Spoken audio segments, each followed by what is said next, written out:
Hare Hare, Hare Krishna Krishna Krishna Hare Hare, Hare Ram Ram Ram Hare Hare.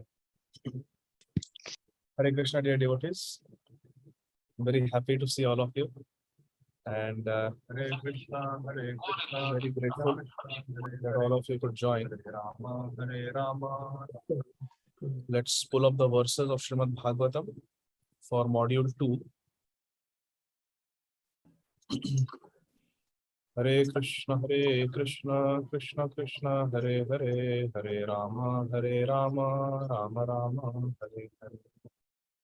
Hare Krishna, Krishna Krishna, Hare Hare, Hare Rama, Rama Rama, Hare Hare. Let me switch off the fan. It's making too much noise.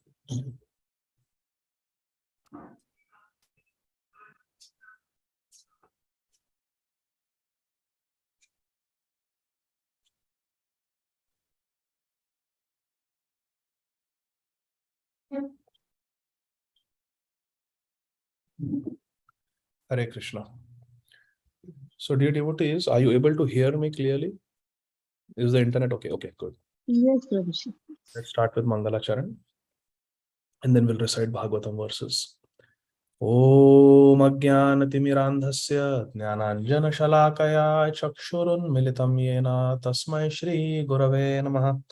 Shri Chaitanya Manobhishtam Sthapitam Yena Bhutale Swayam Rupa Kadamahyam Dadati Swapadantikam Vandeham Shri Guru Shri Yuta Padakamalam Shri Gurun Vaishnavamscha Shri Rupam Sagrajatam Sahagana Raghunathanvitam Tam Sajivam Sadvaitam Savadutam Parijana Sahitam Krishna Chaitanya Devam Shri Radha Krishna Padan Sahagana Lalita Shri Vishakhan Vitamscha Namam Vishnu Padaya Krishna Pristhaya Bhutale Śrīmate Bhakti Vedanta Swami iti namine Namaste Saraswate Deve Gauravani Pracharine Nirvishesha Shunyavadi Paschatya Deshatarine Jai Shri Krishna Chaitanya Prabhu Nityananda Shri Advaita Gadadhara Shrivasadi Gaura Bhakta Vrinda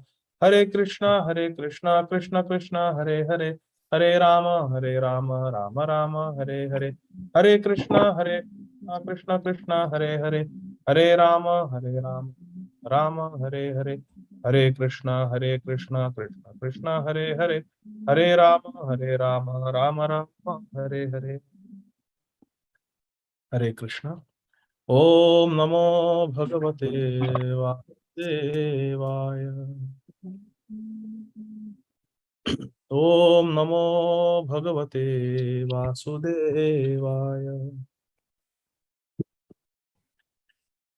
Uddam bhava pishuna malavalguhasa vridavaloka nihato madano piyasam sammuya chapam ajahata pramadatam sta yasendriyam vimathitum kuhakay nashekuhu.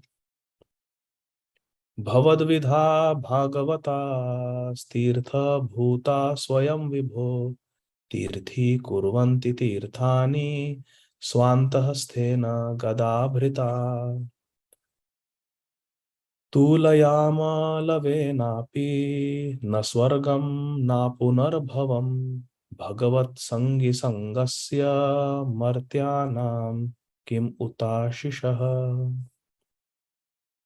तिरस्कृता विप्रलब्धाः शप्ताः क्षिप्ता हता अपि नास्य तत् प्रतिकुर्वन्ति तद्भक्ताः प्रभवोऽपि.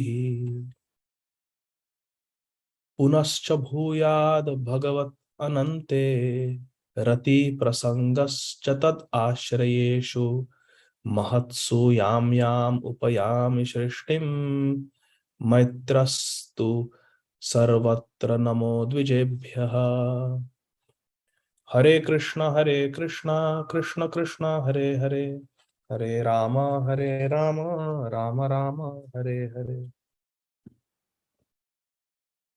Hare Krishna, dear devotees. So we are continuing our study of Granthara Śrīmad Bhāgavatam, module number 2, which is the study of Śrīmad Bhāgavatam, Canto 1, chapter 10 to the end of the canto. And day before yesterday, very grateful to His Grace Amarendra Prabhu that he taught all of us verse number 5. So we will begin with verse number 6 today. Again, this is Śrīmad Bhāgavatam, Canto 1, Chapter 10, entitled Departure of Lord Krishna for Sri Dwarkapuri, and text number 6 onwards.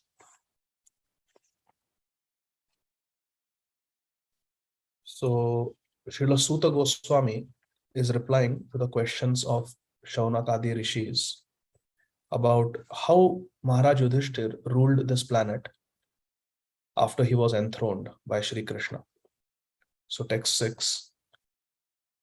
Nadhayo vyadhaya klesha daiva bhutatma hetavaha ajata shatra abhavan jantu nam radnikarhichit. In text number 5, yesterday we saw what was the situation of the earth. What was the situation of the earth under the Rajarshi Maharaj Yudhishthir? The rivers, oceans, hills, mountains, forests, creepers, and active drugs in every season paid their tax quota to the king in profusion. The earth was very happy, and therefore earth was giving abundant resources to mankind because she was pleased with the rule of Maharaj Yudhishthir, which was a very Krishna conscious administration. In text number 6, the situation of the citizens is described. So in text number 5, which Amarendra Prabhu covered, the situation of the earth was discussed. In text number 6, the situation of the citizens of earth is explained. What was the situation of the citizens of earth under Maharaj Yudhishthir's rule? Due to King Yudhishthir's having no enemy, Ajata Shatra, due to Maharaj Yudhishthir having no enemy, the living beings were not at all, at any time, disturbed by mental agonies, diseases. So, Adhaya means anxieties, Vyadhaya means diseases, and Klesha, Daiva, Bhuta, and Atma. The 3 types of kleshas. Adi Daivik, that is Daiva. Look at the second line. Adi Bhautik means diseases caused by other living entities. Bhuta. And Atma, diseases caused by one's own body. These 3 types of klesha, 3 types of sufferings did not exist. The living beings were not at any time disturbed by mental agonies, diseases, or excessive heat and cold. Adi Daivik, Adi Bhautik, Adhyatmik Klesha did not exist practically when Maharaj Yudhishthir was ruling this earth. So this was the condition of the living entities. In other words, they were very comfortable, very happy, and they were not suffering. There were no material miseries. So it is possible to have Vaikuntha atmosphere even on earth. This is Vaikuntha, no anxiety. It is possible, even on earth, if Krishna is the center. Purport by Srila Prabhupada. Nitya Lila Pravishta, Om Vishnupad, Paramhamsa Parivrajaka Acharya, Ashtoktar Shri Śrīmad Abhay Charana Aravinda Bhakti Vedanta Swami Maharaj, our beloved founder Acharya ki Jai. So again, I'll read the translation. Due to King Yudhishthir having no enemy, because he was non-envious and he was Ajata Shatru, he had no enemies, all the living beings, all the citizens were not at all disturbed by the 3 types of material miseries. Purport. To be non-violent to human beings and to be a killer or enemy of the poor animals is Satan's philosophy. Satan's philosophy means demoniac mentality. What is Srila Prabhupada saying? To be non-violent to human beings and to be a killer of the poor animals is demoniac mentality. I remember one friend of mine when I was working in Alabama as a hospitalist, one of my physical therapy colleagues, she came to me one day and she told me to sign up online petition. That change.org. There are so many online petitions. She told me to sign one petition. And what was the petition? There was a petition going around in the US where they wanted to file a lawsuit against the producer and director of a Hollywood movie. And the reason was, in this particular movie, a dog had to perform a stunt, of swimming upstream in a river. And the river was in Colorado, one of those rapids. So very cold water. And this dog had to perform a scene where the dog is swimming upstream, because the movie was about a dog who tries to rescue its master. The master was drowning, so that showed the dog jumping and trying to help the master. But to perform this scene, the dog had to jump in the ice cold water of the river. And the animal rights activists, they thought that this is very cruel for the dog. The dog had to jump in cold water. This is not good. So they were running a campaign to garner support for this petition, where they wanted to sue the director and the producer of this movie for inconveniencing the dog. Now, in the same movie, there are so many scenes where people are eating hamburger, they're eating steak. That is coming from the slaughter of poor cows.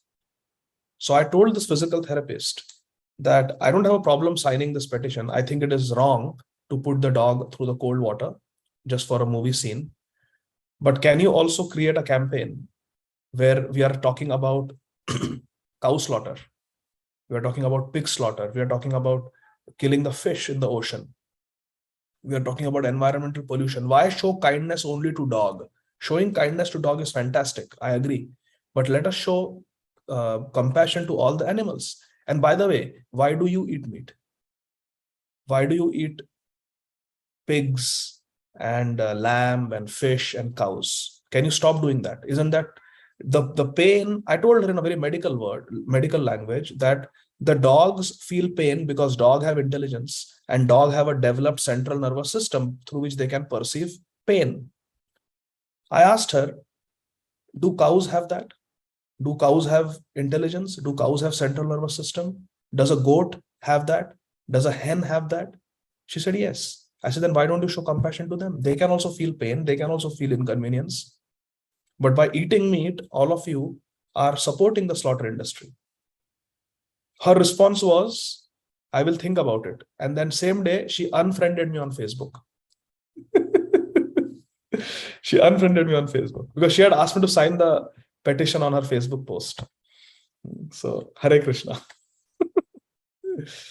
But here is Srila Prabhupada's point. To be non-violent to human beings and to be enemy to the poor animals in the slaughterhouse is Satan's philosophy.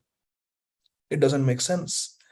In the current Kali Yuga, Srila Prabhupada writes in the second sentence, these poor creatures are always anxious. The reaction of the poor animals is being forced on human society. Very important sentence. Srila Prabhupada is clearly saying that because we are ill-treating the animals in the slaughterhouses, in the dairy industry, in the poultry industry, in the animal slaughter, in the meat industry, what is happening? We are incurring a lot of bad reactions. Prabhupada is writing, the reaction of the poor animals is being forced on human society. And because we as a society are propagating and supporting and maintaining these animal slaughterhouses, what is happening? We are forced to face the karmic reaction. And therefore, there is always the strain of cold war, hot war between men individually, collectively, or nationally. See, this is the point we were discussing a few classes ago. It's not that because we are vegetarian, we don't have to suffer. Just by being part of this animalistic, cruel, Kali Yuga human society, we have to collectively also pay the price. Because we are all interconnected. We may not be eating meat. We may not be using leather. but we are interconnected because we are using the water that we are drinking. It is coming by the water department. There are people working there who are meat eaters. We are riding our cars on these roads. These roads have been constructed by people, workers who are meat eaters, who are using leather boots, who are eating meat, who are supporting the slaughter industry. They are smoking, and we are using their facilities. We may employ them, we may use their facilities, and therefore, some way or the other, we are all interconnected. We are one society. So individually, there will be punishment on these people who are committing sins. They will be punished by the laws of material nature. But because we are part of that same human society, some reaction we also have to share as a community.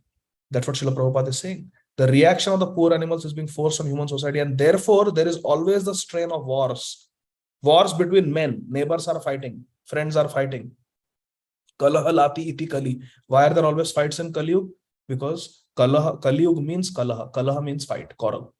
There will be quarrel between friends. I remember two devotee friends. They are very good friends. And other devotees, they were saying something about the other devotee to one devotee, and about this devotee, about that devotee to this devotee. Basically, they were trying to create fights between these two devotees. Devotees were doing this. Does that even make sense? Two devotees are very good friends, and other devotees who wanted to get close to either one of them, they were trying to create dissension and misunderstanding between these two devotees. Are, did you hear what that devotee said about you? Did you hear this? Oh, that devotee was saying that you told like this about me to him. All these misunderstandings were being created by devotees between these two best friends. So they were both speaking to me. And when I analyzed, I thought that both of you should talk to each other, communicate with each other better. Otherwise, there will be misunderstanding. Because miscommunication, lack of communication is a very big danger in Kali Yuga. But Kali Yuga's hallmark is that there will be fighting. Real brothers will fight. Husband and wife will fight. Parents and children will fight. Best of friends will fight. Parents will fight with their children. Every relationship will be marred by quarrel and fighting. This is the hallmark of Kali Yuga. We will always see faults and we will start fighting. And why this is happening? Because of our sinful activities. Because this whole age is so polluted. Because we are troubling the animals. We are committing abortions. And as a result, we have to pay the price. Individually and collectively. Srila Prabhupada says here. Individually, collectively, or nationally. At the time of Maharaj Yudhishthir, there were no different nations, although there were different subordinate states. Yes, at that time, the whole earth was under one king. And there were many small states. Further down, Srila Prabhupada says there is a proverb in Bengali. What is the proverb? A bad king spoils the kingdom, and a bad housewife spoils the family. A bad king spoils the kingdom, and a bad housewife spoils the whole family. Because it is the mother who is the greatest influence on the children. The mother, especially the sons, they will take up after the mother. The upbringing that a mother gives, that is what the children will become. We see in the lives of great famous personalities also, like Chhatrapati Shivaji Maharaj. His greatest influence in his life was his mother, Jija Mata. When he was young, his mother would teach him stories from Mahabharata and Ramayana and Śrīmad Bhāgavatam. And therefore he became a very great Krishna conscious king. Last sentence of the purport: the attitude of exploiting one another, which is the custom of the day, will only bring misery. So Vaikuntha mentality is, how can I serve you? Please pay attention. Many times someone is speaking Bhagavatam class, and in temple management, we have to make sure things happen at the right time. So suppose the Sunday feast is supposed to end at 5:45, and 5:45 to 6 p.m. there is supposed to be mini Aarti, and the speaker keeps on speaking till 6 o'clock, 6 p.m. So there is pressure from the temple management that, come on, tell the speaker to end the class, because we have to move on. We have to follow certain protocol. But if somebody is absorbed in speaking Harikatha, and the devotee community is absorbed in hearing Harikatha, and once a week they get to hear a live Harikatha, 15 minutes. Instead of 5:45, you are ending the class at 6 o'clock. Can't we just relish, sit and relish, and let time go? It's okay. Anyway, in the spiritual world, time is inconspicuous. Time is conspicuous by its absence. Whole week, 6 days in a week, 6.5 days, 6 days and 3/4 day we are enjoying. We are doing whatever we want. Once a week we get to come together in the association of devotees, sit down and hear Hari Katha. And some speaker is sincerely speaking Hari Katha, glorifying Krishna, and everybody is listening. As a temple manager, now I have to go and stop that speaker. Is that service or disservice? Disservice. But we think that collecting money, collecting donations, collecting money for the temple is the highest form of devotional service. And because we are managers, we have a right to stop Harikatha, to truncate Harikatha, to correct devotees, chastise devotees who are spiritually more advanced than us. Why? Because I am bringing in the money. I am a donor. I am a fund collector. I am a temple manager. I know how to run the restaurant. I know how to organize a festival for the temple. And therefore, I can chastise you. I can correct you. I have seen this. Please write this down. Please write this down. I'm humbly requesting you. This is a sure shot way of spiritual disaster. This is a sure shot way of a spiritual disaster. If you want to create a spiritual disaster for ourselves, then offend devotees and breach Vaishnava etiquette. What is the Vaishnava etiquette? When Śrīmad Bhāgavatam has been spoken, we just simply sit and hear. Even if it goes over time. A speaker may speak for 3 hours. Doesn't matter. Sit and hear. Śrīmad Bhāgavatam is going on. Kirtan is going on. Hari Kirtan is going on. And we say, no, time is over now. Stop the Kirtan. Stop the Kirtan. You have got a human life to do Kirtan. Kirtan is Sadahari. Eating prasad is not so important. All our life we are eating prasad. Every day, 3 times a day we are eating prasad. Every day. Or even more. But once a week we get to do Kirtan. Let us absorb ourselves.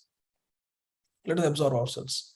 My Guru Maharaj, Srila Radhana, once again, Maithili got locked out in the balcony.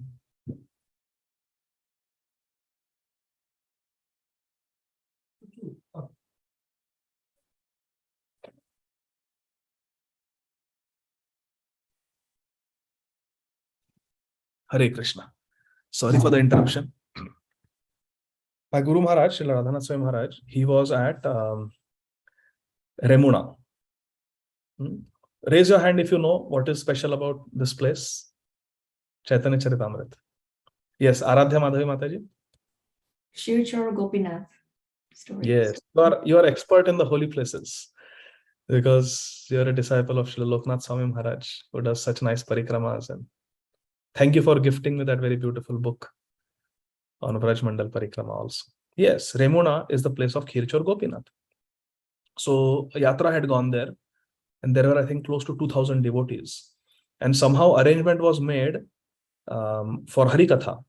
But from there, they had to go to Jagannath Puri and the buses were called for, they were supposed to leave at 4:30 p.m. so that before it gets very dark, they can reach Jagannath Puri where all the 2,000 devotees were going to stay. So there were 2,000 devotees, there were so many buses arranged. And the bus drivers, they were paid and they were told that 4:30 we will leave from Remuna and we'll go to Jagannath Puri. And Maharaj started giving a class on the holy place of Remuna at 3:30. The plan was 1 hour Maharaj will speak and then 4:30 devotees will leave. And Maharaj got absorbed in speaking. So Maharaj kept on speaking. He spoke till 4:30, from 3:30 to 4:30. Then devotees were thinking Maharaj will end. He continued for 15 minutes more, went on till 4:45. Now devotees wanted to tell that the drivers are there and we have a plan, we have to reach Jagannath Puri. Because next day morning again the yatra was going to begin at 4 o'clock. So then one devotee, Brahmachari, who was responsible for the whole yatra, he was showing the clock to Maharaj. Maharaj, we have to end, the buses are there, we have to end. And Maharaj just ignored. He kept on speaking. It was 5:30, 1 hour over. The drivers were getting restless, and this poor Brahmachari had to go and pacify the drivers. Yes, I know you are supposed to leave at 4:30, but abhi katha will get over, we'll go. And Maharaj keeps on speaking. It is 6 o'clock. It is starting to get dark. It is 6:30. It is 7 o'clock. It is 7:30, and the katha is still going on. And then Maharaj brings the katha to the point where Gopinath stole the kheer for Shripad Madhavendra Puri. And early in the morning, the pujari finds out, and on the order of Gopinath, he comes in the marketplace, starts saying, Who is Srila Madhavendra Puri? Please come here, please come here. And Madhavendra Puri comes and he gives him the kheer and says that this is for you, Gopinath stole it for you. Please take it.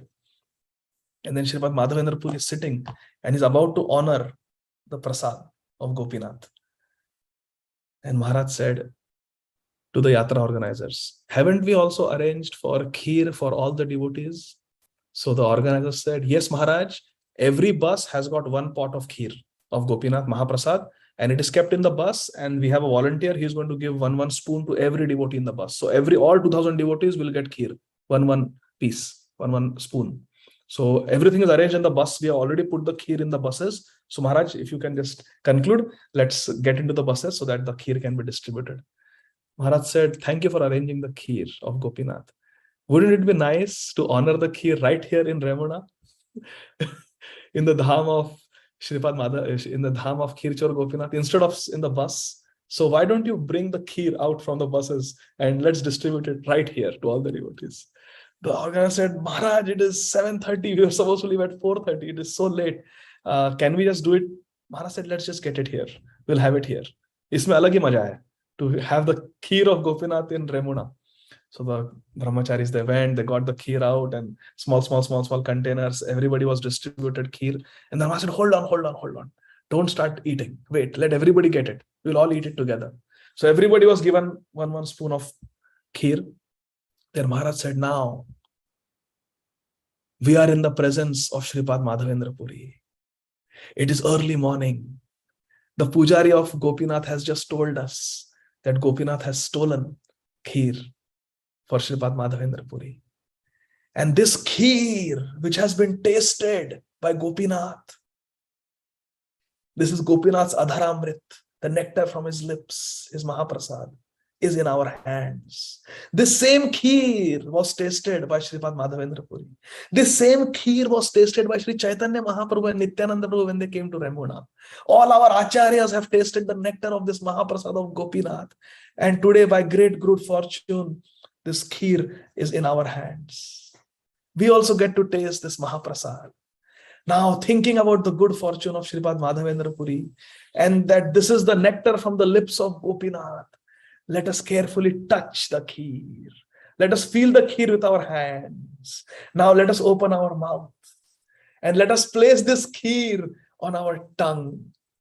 And now slowly meditating on the mercy we have received with great gratitude in our hearts, glorifying the pastimes of Shripad Madhavendra Puri, let us taste this nectarian kheer. Like this, Maharaj went on and all the devotees, they were relishing this kheer. Although it was just one little morsel. After they had tasted this kheer of Gopinath, Maharaj said, the yatra committee said, so Maharaj, now everybody has got kheer, now let's go. Maharaj said, the life and soul of Hari Katha is Hari Kirtan. The pran of Hari Katha is Hari Kirtan. The fruit of Hari Katha is Ruchi in Hari Kirtan.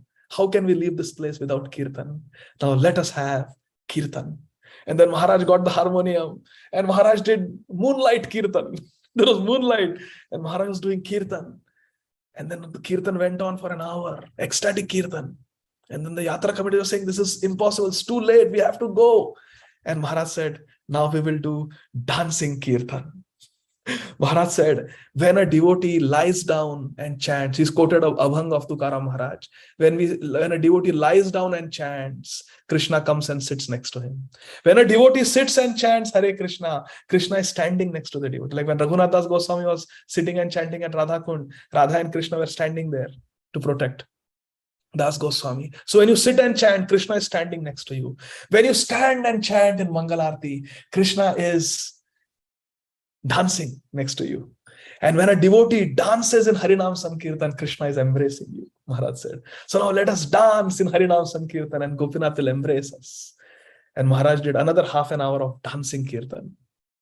It was really late at night, almost 10:30, when the devotees got into their buses. And the Yatra committee members, they were, they didn't know what to feel. Should we feel anxiety? Should we feel anger? We cannot get anger at the spiritual master. It will be the greatest aparad. How do we process this? Anyway, they went on. The yatra continued. Yatra got over. And then the devotees were given a feedback form. Please give us some feedback, how we can improve and serve you better in the next Kartik Yatra. And in that feedback form, there was a question: what was the best moment in the whole Yatra?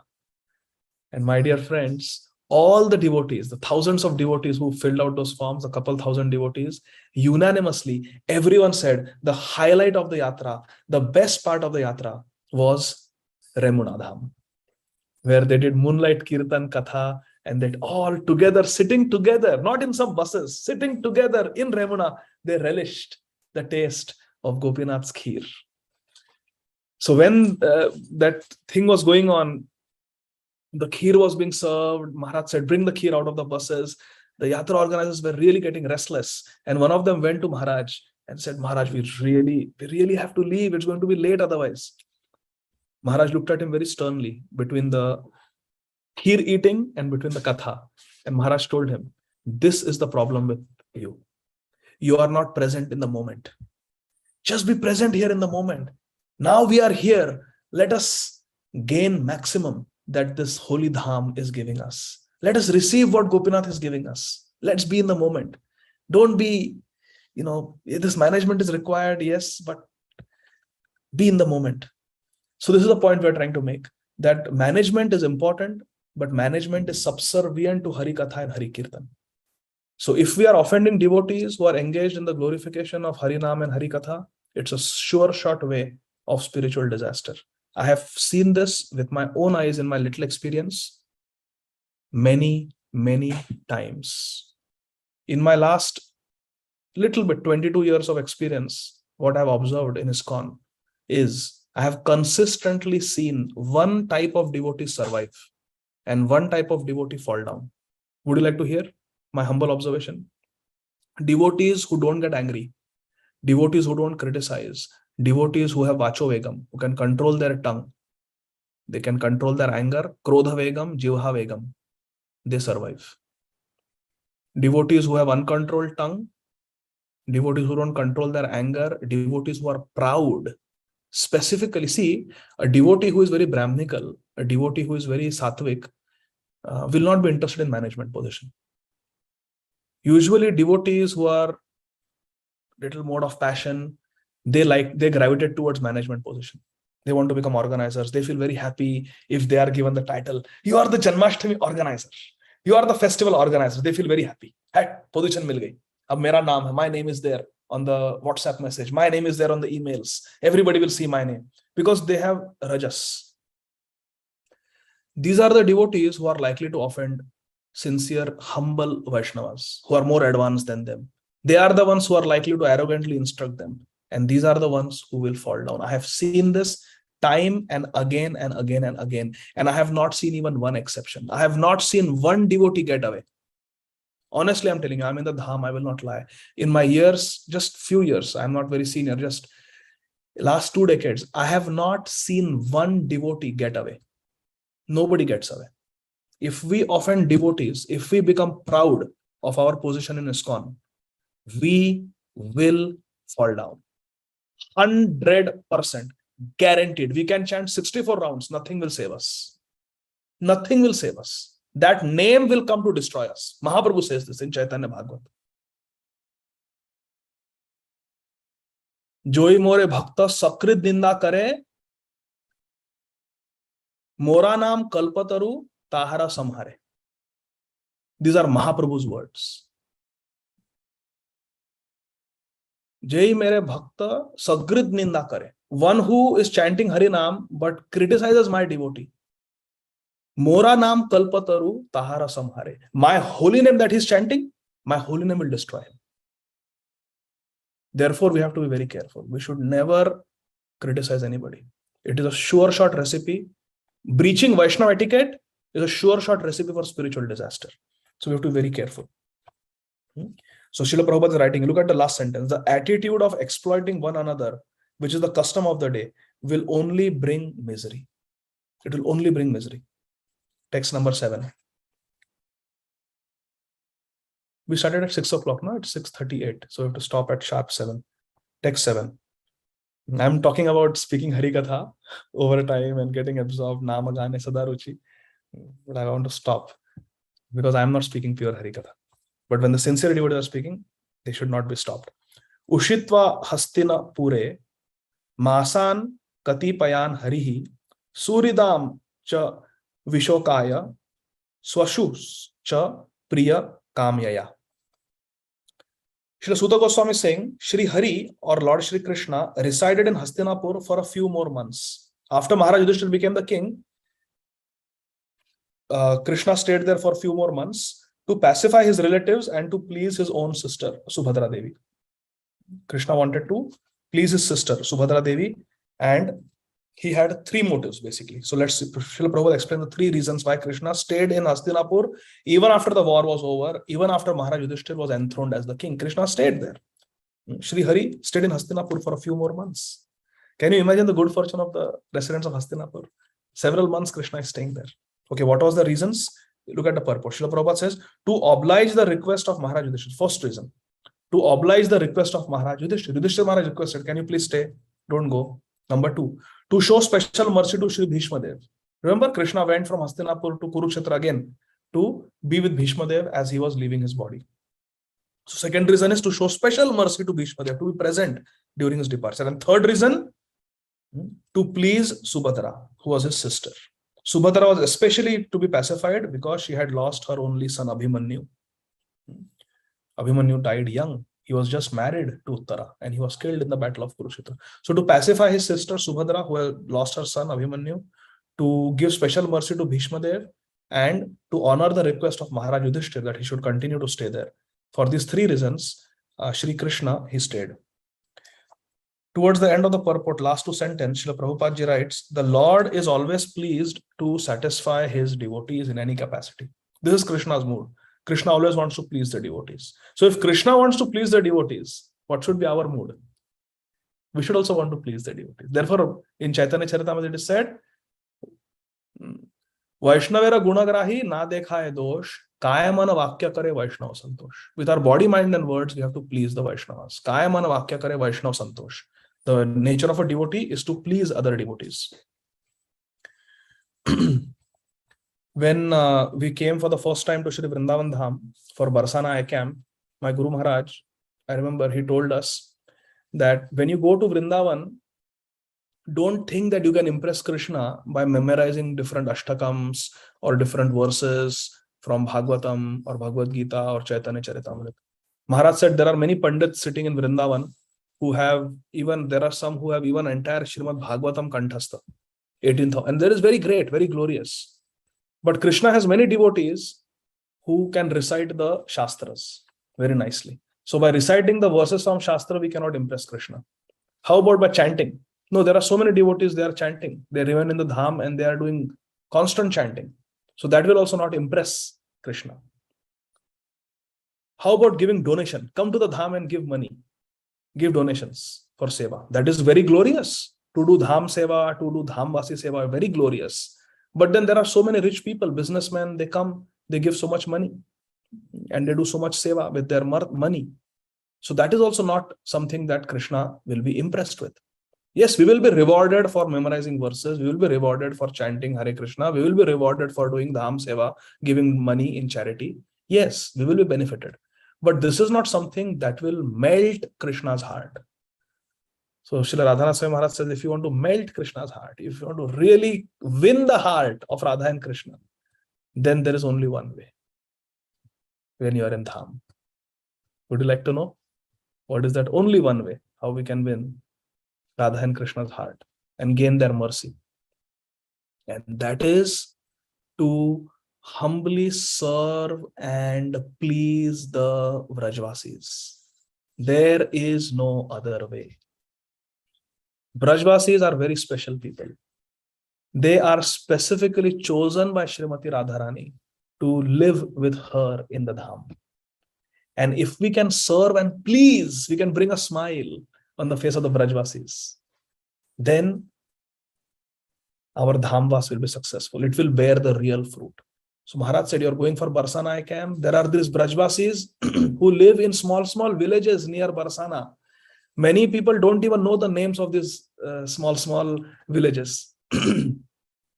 Villages where Krishna Balram play.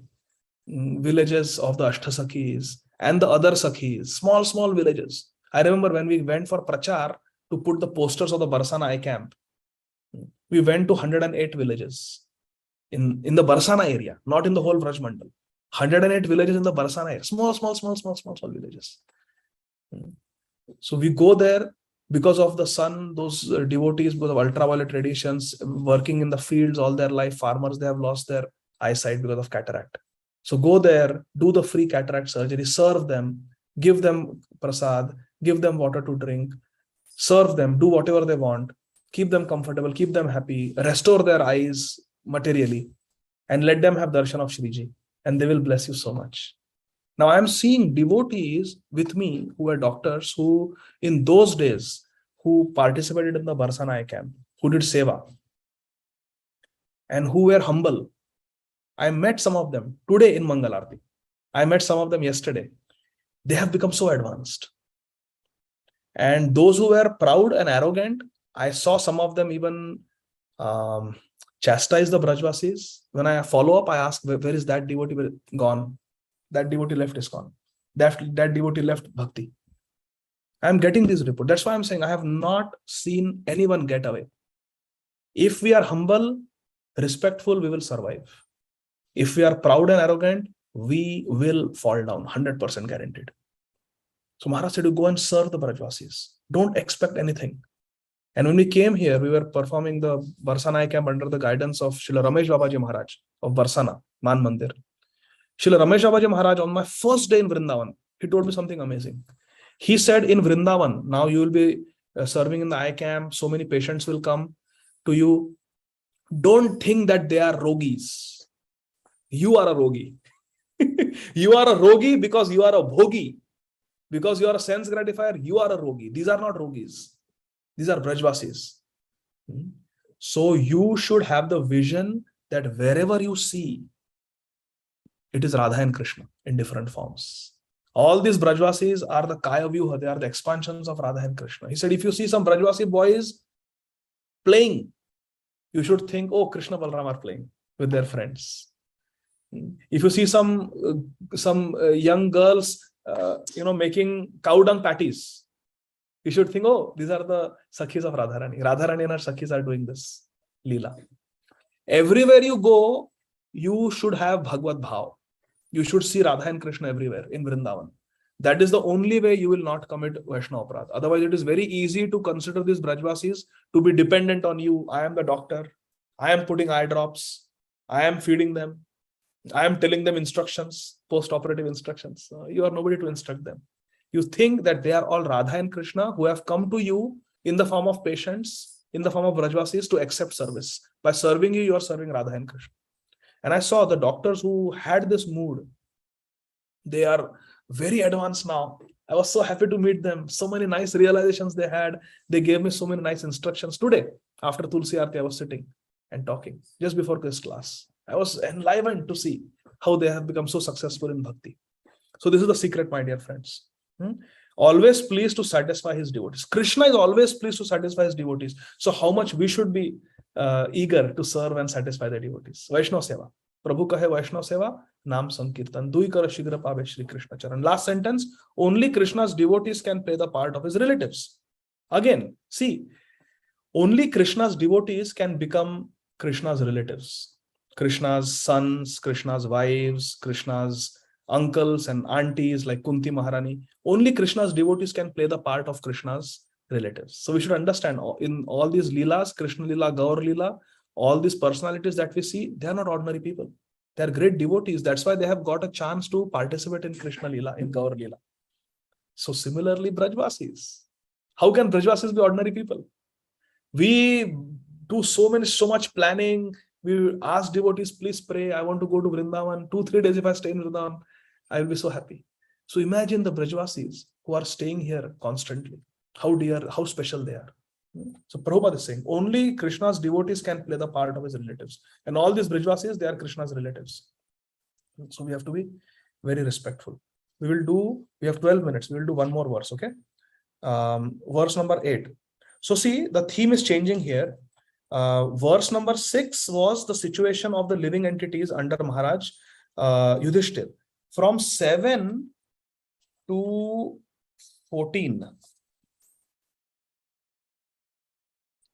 the separation that the Hastinapur residents felt when Krishna was leaving Hastinapur to go to Dwarka, that is described. Okay, so verse number 8.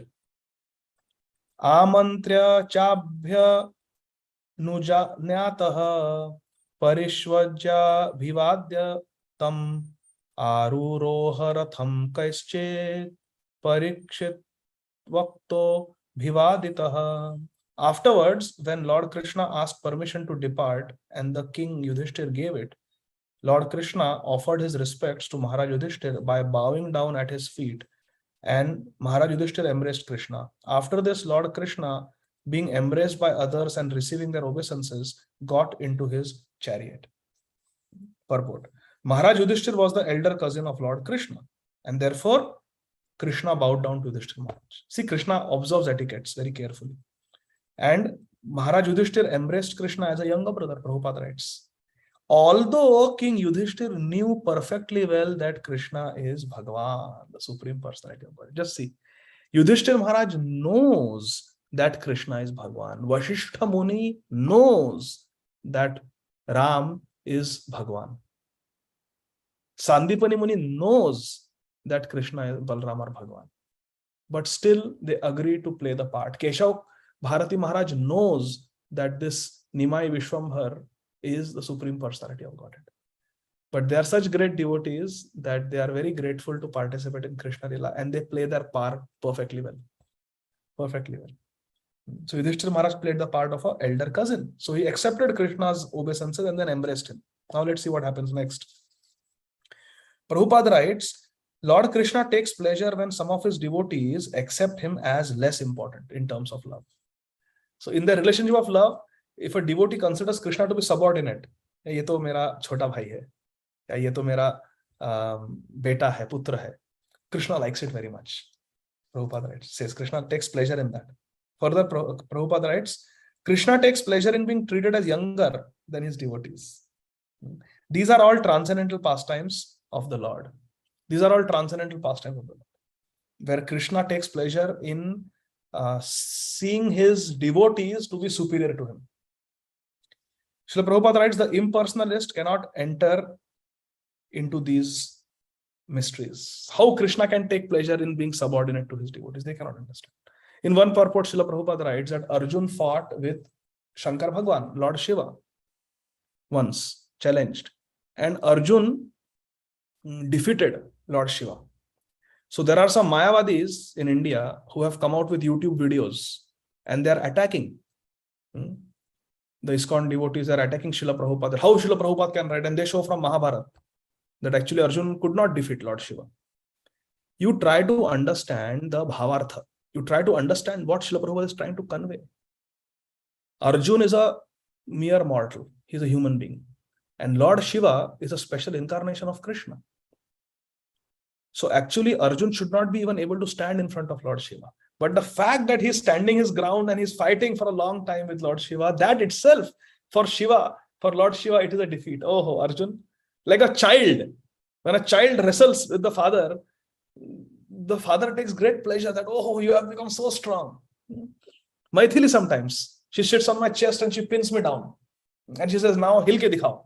And I'm not, but it is so pleasurable for a father to see that the child is getting strong. So similarly, it was a great pleasure for Shankar Bhagwan, Lord Shiva, to see Arjun fights with such valor and such power. So Shivji, in his bhav, he says, Arjun, you have pleased me, you have defeated me. What benediction do you want? I will give you some nice weapon. So like that. But they don't, this rasa of Bhagwan and Bhakta, these foolish Mayavadis cannot understand. Unko pata hi nahi. So they are doing tarka unnecessarily, finding faults and coming up with videos and challenging, come on a debate and debate with us on YouTube Live, Facebook Live, ISKCON preachers, come on, we challenge you. That is not the mood of Vrindavan. We don't want to waste time by doing tarka. Tarko pratishtha shrutayo vibhinna. The Shastra, Shruti Shastra, they are vibhinna, they are of different types. You take some section of the Shiva Puran and you can prove that Shankar Bhagwan is supreme. You take Vishnu Puran, you can prove Lord Vishnu is supreme. Tarko pratishtha, you cannot establish apratishtha, tarko apratishtha. You cannot establish the truth just by tarka. Because the scriptures are of various types. Scriptures deal with people from different backgrounds. So they will find Nigama Kalpataru or Galitam Phalam. The Vedic literature are Kalpataru. You want to prove that Durga Devi is supreme, you will find verses. You want to prove that Ganesh is supreme, yes, you will find verses. Vishwaksena, one of the original form of Ganapati is Vishwaksena. He's also an incarnation of Krishna, a special incarnation of Krishna, Ganeshji. So some scriptures look at Ganeshji as Parabrahma. It's not wrong, because in the original form, even Shivji is supreme. He is Gopishwar Mahadev in Golok Vrindavan. So he's also Golok Vrindavan Vasi. So it's not wrong to see Shivji also as supreme, because he's an incarnation of Krishna. But not understanding this, not understanding the whole picture of Śrīmad Bhāgavatam, because Śrīmad Bhāgavatam was written by Srila Vyasadeva in his full maturity. Shiv Puran, Linga Puran was not. Please understand, after writing all these Purans, Vyasadeva was unhappy. We saw that in the first module of Bhakti Vaibhava. Why was Vyasadeva unhappy? And Shripad Narad Muni came and told him, you speak about the pure glories of Krishna. Then after 10th canto, Srila Vyasadeva was satisfied. But who is going to explain this? Will they accept? Will the Mayavadis accept this? No, they will not accept. So there is no point arguing with them. But we have to preach pure dharma. 5 more minutes left. So impersonalists cannot enter into this mystery. Srila Prabhupada clearly writes. Now see, Bhim and Arjun embraced Krishna because they were of the same age. See how the different dealings are there. Yudhishthira Maharaj accepted the obeisances from Krishna and embraced him. Bhim and Arjun embraced Krishna heart to heart. Nakul and Sahadev bowed down to Krishna because they were younger. This is very wonderful. 5 minutes, let's do one more verse. Verses 9 and 10. Subhadra Draupadi Kunti Virata Tanaya Tatha Gandhari Drishta Strascha Yuyutsur Gautamo Yamau Vrikodharascha Dhaumyascha Striyo Matsya Sutadayaha Nastehire Vimuhihanto Viraham Sharanga Dhanvanaha. At that time, Subhadra Devi, Draupadi Devi, Kunti Devi, Uttara Devi, Gandhari, Dhritarashtra, Yuyutsu, Kripacharya, Nakul, Sahadev, Bhimsen, Dhaumya, and Satyavati all nearly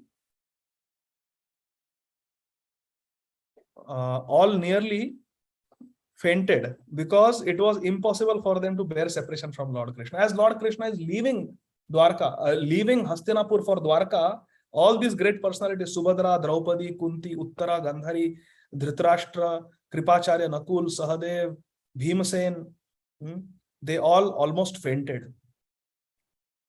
Purport. Lord Shri Krishna is so attractive. Please pay attention. It's very nectarian. Last 4 minutes. Lord Shri Krishna is so attractive for the living beings, especially for the devotees, that it is impossible for them to tolerate separation.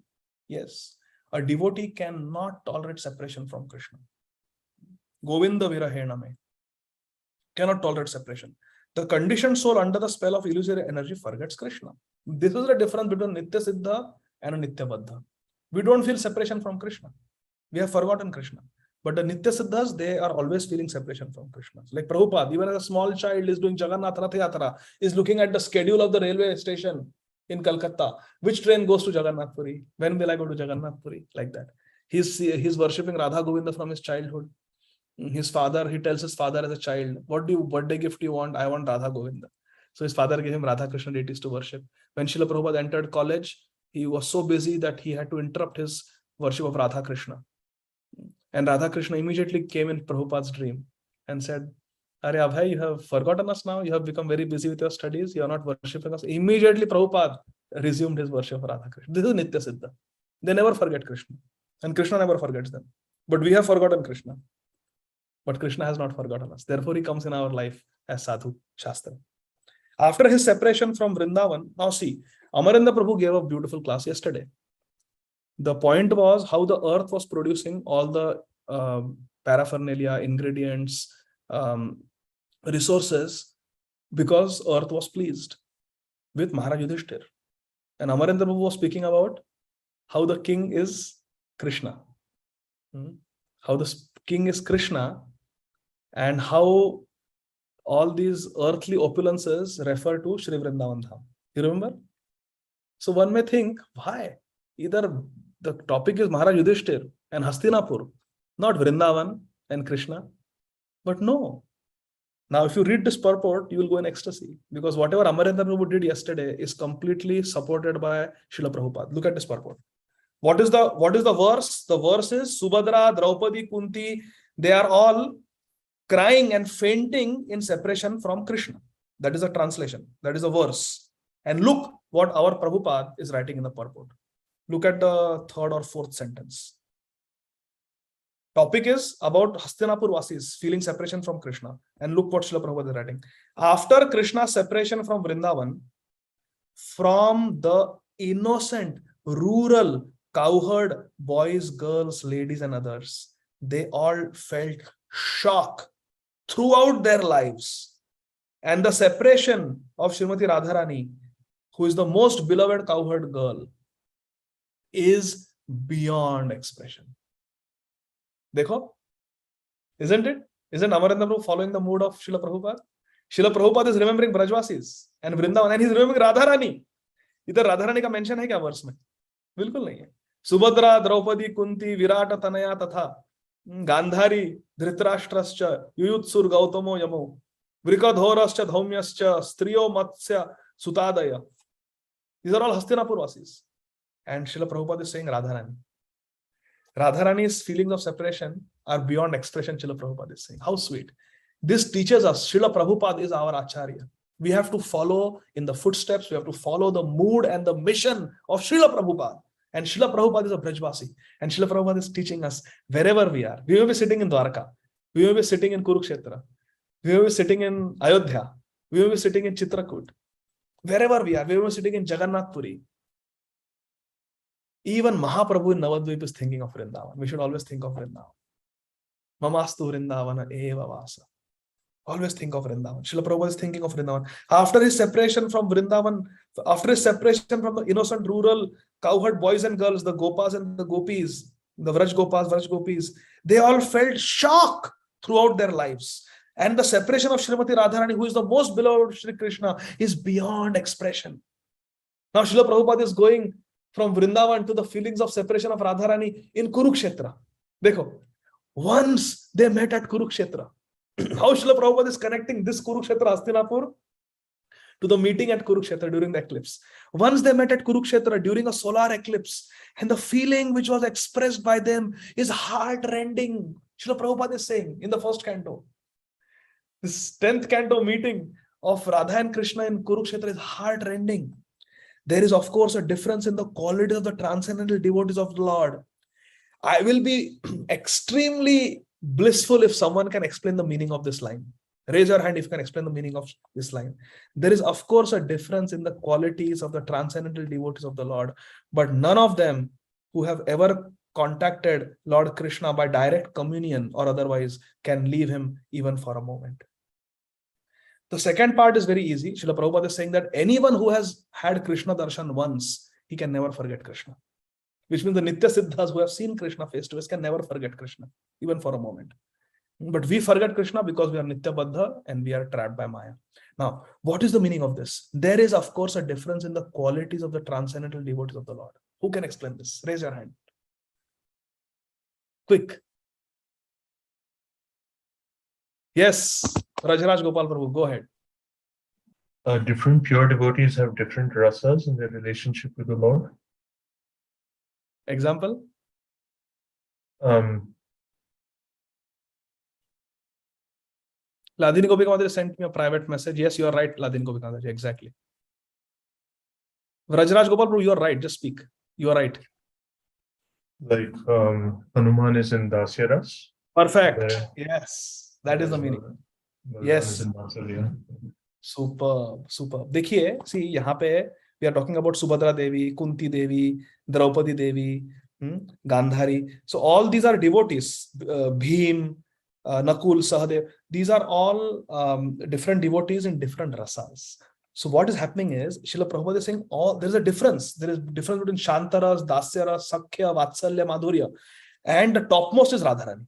in that context, Srila Prabhupada built it up from like that, all these different categories of devotees, up to the Vrajvasis, Gopas, Gopis, and among them also, Srila Prabhupada is saying, Radharani's separation is beyond expression. Cannot. Matlab, it is Ved Agochar. Even the Vedas don't have ability to catch the feelings of Radharani. So that is the meaning. And Radharani is the highest. Yes, there are different rasas. Now, I don't have my Sarasa Darshini Tika with me in Vrindavan here, but I remember reading this verse. There's a very nice Tika that Srila Vishwanath Chakravarti Thakur does here. If you look at the verse, if you see Uttara, Virata Tanaya. Virata Tanaya is Uttara, the daughter of the king of Virat. And Striyo Matsya Sutadaya. Matsya Sutadaya. Who is Matsya Sutadaya? Who is Matsya Naresh? That same Virat king is also called Matsya Naresh. And his daughter is Uttara. So in the first line, in the second line, Uttara is mentioned, Virata Tanaya. And Matsya Sutadaya is mentioned. So that is also Uttara. It can mean Uttara. So Chakravarti Path says, why is Uttara mentioned twice? That all these devotees are fainting in love as Krishna was leaving them. Any guess? Shri Chakravarti Path answers. He says, oh yes, somebody raised. Sharanagat Mataji, go ahead. I'm not sure, Prabhuji, but then to protect Parikshit Maharaj, Shri Krishna, he entered into the womb of Uttara. Yes. So she had lost her husband. You see, she had lost her husband and she was about to lose Parikshit Maharaj also. And because she had just lost her newly wedded husband, Chakravarti Path says that Suta Goswami is feeling too much compassion for her. Therefore, twice he has mentioned. So if you look at Matsya Sutadaya, it can also refer to Satyavati, Mother Satyavati, the mother of Dhritarashtra, the wife of Shantanu Maharaj, and in a motherly position, motherly relationship to even Bhishma Dev. So she was also alive. Satyavati was alive, the wife of Shantanu Maharaj. So because she was the daughter of a fisherman, Matsya Sutadaya can refer to Satyavati Devi. But it can also refer to the daughter of Matsya Naresh. That is Uttara. So Uttara is mentioned twice because Chakravarti Path says that she had such a great loss. She lost her husband. And in those days, you could not really come openly out and cry for the loss of your husband. Na? So in the previous verse, it was mentioned that Subhadra lost her son. Yes, Subhadra lost her son, but Uttara lost her husband.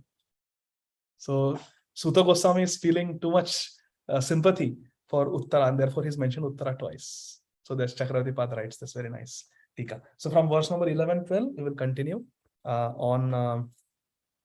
So next week, but I will let you know as we go, because I have to see my daily schedule. And if was my sound clear or was it breaking up? Internet was okay? It was very good, Prabhuji. It was very good, Prabhuji. It was normal. Internet is very good. Okay, good. So we can have a class, but I will communicate with Ajay Govind Prabhu on a day-to-day basis on how it's going to go.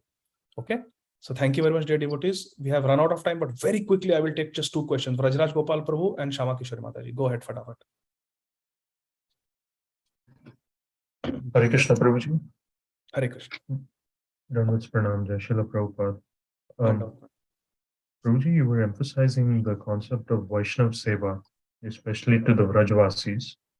Now, in my head, I think I am doing Seva. And I believe that because I serve some devotees.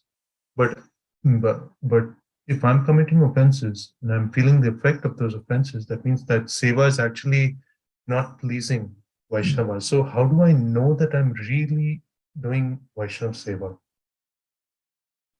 We have to analyze our mood. It's all about our mood. If our mood is that of our acharyas, that I am the servant of the servant, and these are very nice Brajvasis, they are always engaged in the service of Radha and Krishna, or these are nice Vaishnavas, they may not be Brajvasis. They may be staying in San Diego, they may be staying in Seattle, or wherever they are, Atlanta. But these are nice devotees. They are dear to Radha and Krishna. And I also want to become dear to Radha and Krishna like they are. And with this prayer, just to please them, I want to serve them, because by pleasing them, Krishna will be pleased. And also it is my eternal nature to serve the devotees of Krishna, because I am servant of the servant. That's my swarup. Naham viprona chanarapatir, gopi bhartu pada kamala das dasanudas. That is my eternal constitutional position, to be servant of the servant of the servant. So if with that mood we are serving without expecting anything in return, then we should know that we are doing real Vaishnava Seva. Srila Radhanath Swami Maharaj gives the definition of Seva. Maharaj says, Seva is not service. What is Seva? Seva means to selflessly serve the object of our service without expecting anything in return from them, with the sole motive of giving them pleasure. What is Seva? It is service rendered to the object of our service, whoever is the object of our service, jinki hum seva kar rahe hai, to serve that person, to serve the Vaishnava, without expecting anything in return, that I will get acknowledgement for this seva, or this devotee will say thank you, or this devotee will be nice to me in return. No expectation, just serving the devotee without expecting anything in return, with the sole motive that I want to see a smile on your face. I want to make you happy. I want to see you happy. Actually, in 2003, Kartik Yatra, when I went to Mayapur with Srila Radhanath Swami Maharaj, when we were leaving on the last day of Yatra, I was sitting in the bus and Maharaj was inspecting all the buses, making sure all the devotees are seated comfortably. So I got down and offered my obeisances. And Maharaj asked me, did you like the Yatra? I said, yes, Maharaj. Were you comfortable where you were staying? I said, yes, Maharaj, I was comfortable. How was the prasad? I said, prasadam was nice. Was the taste and the quantity of prasad that you got enough? I said, yes. How were the buses? Were the bus rides comfortable? Yes. Maharaj said, I said, Maharaj, your lectures were really amazing. So Maharaj asked me, did you like the lectures? I said, yes, Maharaj, your lectures are very nice. 2003 Mayapur Yatra. But then, being a phaltu conditioned soul that I am, I was thinking, why is Maharaj asking me, did I like the lectures? Is Maharaj self-conscious? Does Maharaj like to hear his own glories? Why is Maharaj asking me, did you like my lectures? We don't, after the Bhakti class, I'm going to ask you that, Amrit Gaurang Mataji, did you like my lecture? Can you give some reviews to my lecture? Put it on the WhatsApp group, how my lecture was. No, we don't do that. So I was asking, why is Maharaj asking me, did you like the lectures? Did you like the katha? I am such a conditioned, fallen, apradhi soul. But then I got clarification. Because I asked a senior devotee that why Guru Maharaj is asking whether we liked the lecture, whether we liked his lectures in the yatra or not. And the reason is this: because Maharaj's sole motive, sole purpose is to please the Vaishnavas. So he's asking, are the Vaishnavas pleased? Otherwise my service is useless. I am doing all this to please all of you. So are you happy? Did you like? If not, then I can make some improvements like that. Because Maharaj's whole purpose is to please the Vaishnavas. So if this is our motive, that I want to simply give pleasure to the devotees, if this is our mood without expecting anything in return, I just want to serve. Like if a master is doing service, if a servant is doing service to the master, the servant will ask the master that, "Theek tha? Was the prasad okay that I cooked for you? Acha laga aapko? Kuch usme change ho, namak chahiye kuch?" The servant will ask the master because the servant wants to please the master. With that attitude, Maharaj is asking, did you like the lectures? Hare Krishna. So this is, I would like to share another very, very sweet, I don't know why I'm speaking all this, but I'm just inspired. Please listen to this. This is very beautiful. Actually, I will leave it for some other time because we have to take one more question and it is very late. We have to leave. So yes, Shama Kishore Mother, you asked the question. Is that okay, Brajraj Gopal Prabhu? Was this answer okay? Thank you so much, Prabhuji. Hare Krishna. It's all about the mood, how our mood is. Yes, Shama Kishore Mataji. Hare Krishna, Prabhuji, Dandot Pranam. Thank you very much for the wonderful class. Prabhuji, you mentioned that a Sattvic devotee will not be interested in management positions, but we know that running a temple management position is also very important. So should devotees not be interested, or they should not participate in management positions? Yeah, so remember when we were reading on Sunday nights about the glories of Srila Gaur Govinda Maharaj, we read about this. When Srila Gaur Govinda Maharaj was voted to be the GBC, Maharaj was saying, I was praying to Jagannath that I should not be selected. because many names were submitted to the GBC to select because some GBCs left, so they wanted to recruit more GBC members. So several names were suggested, they were nominated, and only few of them were picked. And Srila Gaur Govind Maharaj's name was submitted, and Maharaj was thinking that I should be rejected, my name should be rejected. I don't want to be GBC. But Srila Gaur Govind Maharaj was selected. And when he was selected, he served. Till his last day on this planet, he was GBC. In fact, the day that he entered Nitya Leela, he had just come back from GBC meetings. So our attitude should be, I don't want to be a leader, I don't want to be in management. But if by circumstances, senior devotees, they ask us that you must do this service, you have to do this service, then we can do any service, no problem. But our attitude should always be that I am a servant. Everybody is my servant. And we should never transgress Vaishnava etiquette. Please, we should all write this down. This is very important. We should never ever transgress Vaishnava etiquette. We should never transgress Vaishnava etiquette. So many problems in our spiritual life happen because we transgress Vaishnava etiquette. And being in management makes us very prone to doing that. Because in management, we have to make decisions. We have to tell devotees what to do. We have to point out the faults, and it is required, I agree. And some devotees are meant for management. They do it very nicely without committing aparadha. I am not one of them, unfortunately. I have tried, but I have burnt my fingers. I cannot do it. But there are some devotees, they can do it. So if we are like that and we are empowered and we are requested by senior devotees to do some seva, then we can try. But our mood should be that I am a servant. Okay? Thank you, Prabhuji. Hare Krishna. Remember the example of Srila Gaur Govind Maharaj. Remember the example of Srila Prabhupada. There is a letter of Srila Prabhupada on Veda base where Srila Prabhupada writes to his god brother that Maharaj, you please give me a brahmachari and let me go to America to preach, to fulfill the dream of Srila Bhakti Siddhanta Saraswati Thakur. And the society that we establish in USA will be your mutt. It will be a branch of your mutt, and you will be the founder acharya, and I will be your servant. Prabhupada ka letter hai aisa. I will be your servant. So Srila Prabhupada didn't want to become the founder acharya of ISKCON. But somehow Srila Prabhupada, the circumstances forced him to be, and then he played that role of an acharya. But Srila Prabhupada's mood was, I am a servant of my god brothers. I am a servant of my Guru Maharaj. And that should always be our mood also. That letter is there. I think Srila Prabhupada wrote it to Srila Tirtha Maharaj, one of his god brothers. That Tirtha Maharaj, you establish this temple in New York. Prabhupada wrote this letter from New York actually. That send me some brahmacharis, you pay the money for this building that I want to buy in New York. This was when Prabhupada had nothing, before ISKCON was established. And you can be the acharya, you can be the founder, and I will simply serve as your servant in this temple in New York. It will be the first Radhakrishna temple in New York. So like that, Prabhupada's mood was to be a servant. He didn't want to be a leader.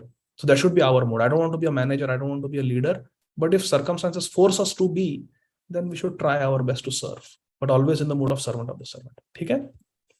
Thank you, Prabhuji. Okay. Thank you. So let me quickly look at a message. We can stop recording live. Oh, Krishna. Okay.